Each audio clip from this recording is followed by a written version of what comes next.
Closing out their outstanding regular season at 16-2, girls volleyball as the number 2 seed earned a well-deserved first-round bye in the Central West Divisional Playoffs. But with 9 days rest since they played their last game of the season, the Raiders would have to clear away any rust fast, as they would face the 10th-seeded Shrewsbury Colonials, a team who had already knocked out the higher seed Neshoba in the first round. So we get things started in this first set, and Wellesley comes out on target with their shots early on, thanks to clean spikes by Joanna Breeden-Stevens, and quickly lead here 7-2. But Colonials start to pound away here, and the points start going their way instead.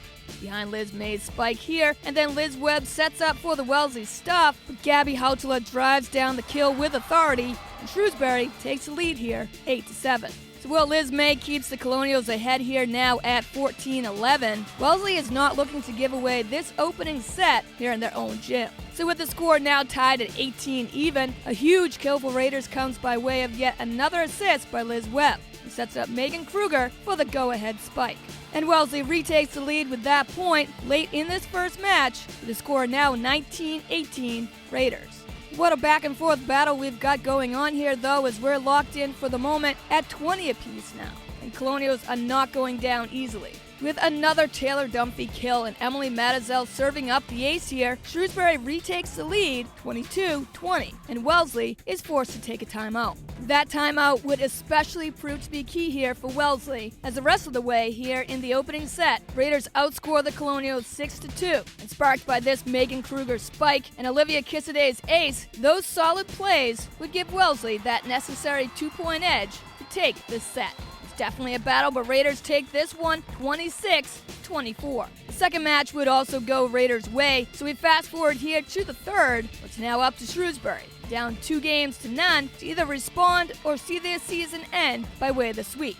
So Colonials come out with extra motivation for sure here in this third, jumping out early and taking advantage of some miscommunication on Wellesley's part, and then Taylor Dunphy's decisive kill hovering over the net puts Shrewsbury up. And as the kills keep adding up for them, Colonials lead here 10-4.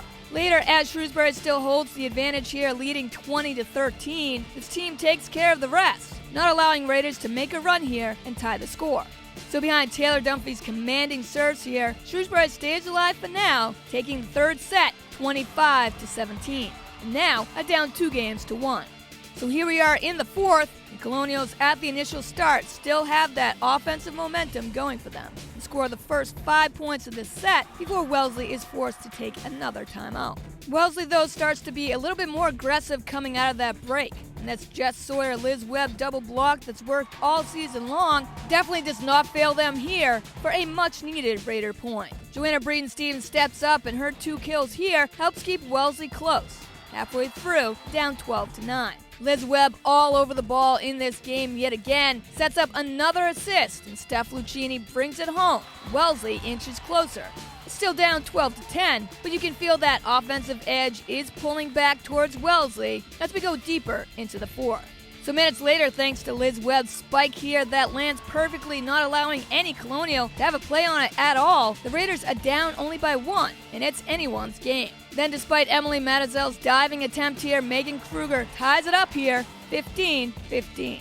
Key serves here by Jess Sawyer quickly breaks that tie though, and Sawyer helps keep the possession to Wellesley as the next 6 points go Raiders' way. The Raiders take every advantage of that and never let up. Wellesley takes that fourth, and what will be the final set here, 25-21, and outlasts the Colonials in the end, taking care of the quarterfinals and Shrewsbury by the final 3-1.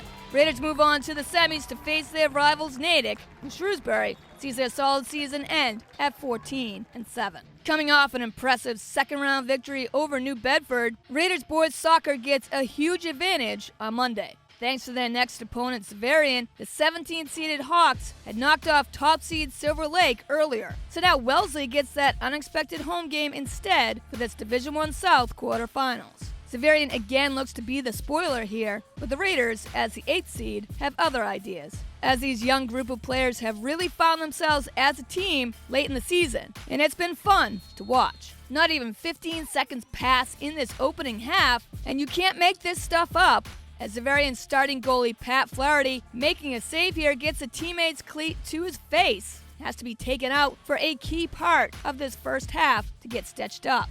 So now with the backup goalie Ben Shields in, the Raiders attack the net. Matt Denary takes a great pass from Eric Pracken and makes an even better move around Joe Casey. He keeps possession while on the move and rips a shot into the far post net. And Denary puts the Raiders up first, 1-0.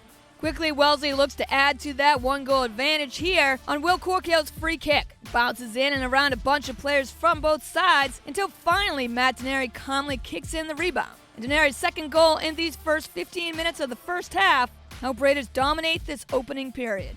Well, for Wellesley, Matt Denary has been clutch and just misses a hat trick here on this header as it hits crossbar. Pat Flaherty swats just enough of the ball to make it bounce out of play.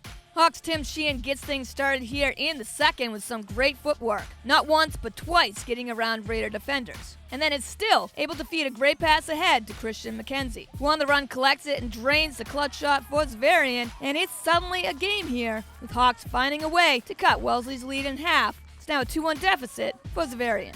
And as we go through this final period, Hawks have their chances to tie it up here. But Aiden O'Neill's shot goes wide left of the net, and Christian McKenzie's try here sails just high and over the net. But this header by Joe Casey would be the best chance hands down. But a terrific play by Jeff Gilbert tips the ball away, denying the equalizer.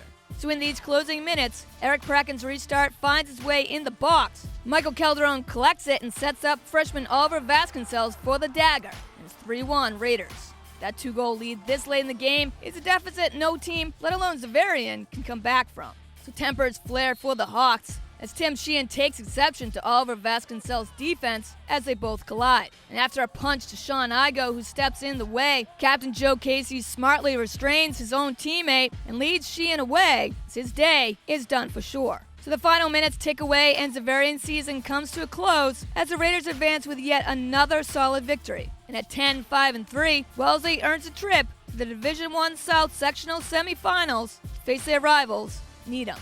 Well, that brings us to the end of this episode, but Raiders girls volleyball and boys soccer are just getting started in these exciting MIAA playoffs. So stay with Wellesley Media as we bring you more postseason coverage. Catch up on all Raiders sports, highlights, and games on demand at wellesleymedia.org, a YouTube channel at Wellesley Public Media, right here on Comcast 9 and Verizon 39.